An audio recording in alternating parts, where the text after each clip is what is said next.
If you've ever heard the cliche, first impressions are everything, then you know it's pretty overused and therefore it's overlooked. However, in the business world, it's 100% true. Potential employers base a large amount of their opinion of their applicants on their appearance. So in this presentation, I'm going to show you how to properly prepare for a job interview in the business world.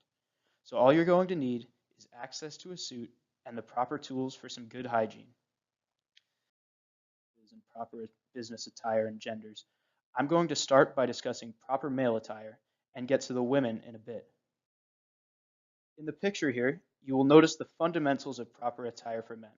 According to an article from The Balance, men should wear a solid colored suit, preferably dark, with a long sleeve button down that is white or coordinated with the suit.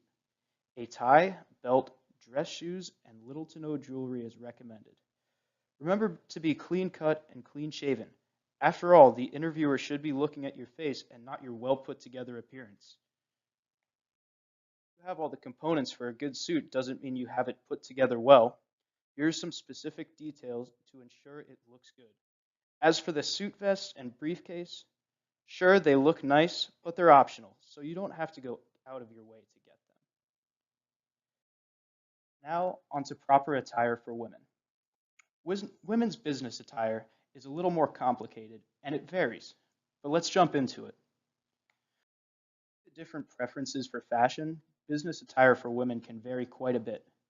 However, similar to men, traditionally, women should wear a dark-colored blazer and white button-down, or one that is coordinated. A neat hairstyle, closed-toed shoes, and little to no jewelry is also preferable. Women can also choose between pants or a skirt that doesn't reveal too much of the thigh. Now let's get into some of the details. Attention to detail is just as important to that of men. Try to avoid uncomfortable clothes, especially shoes.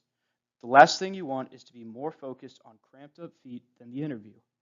Also avoid going overboard on makeup, jewelry, and perfume. An article from Entrepreneur says that sometimes basic is better in the workplace.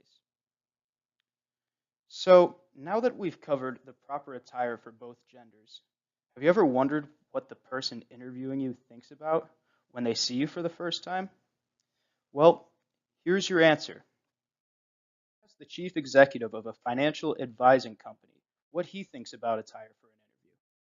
He told me he asks himself 3 questions. The first, does it look like they put effort into their appearance? If they can't put effort into dressing properly, will they even put effort in when they're at work? Does this person's appearance fit in? And lastly, would he be comfortable introducing this person to a client? So now you know how to dress properly for your next business interview. But I challenge you. The night before your interview, put your outfit on just like you would the next morning. Put on makeup, grab your briefcase, whatever you would have. Look into the mirror and ask yourself these 3 questions.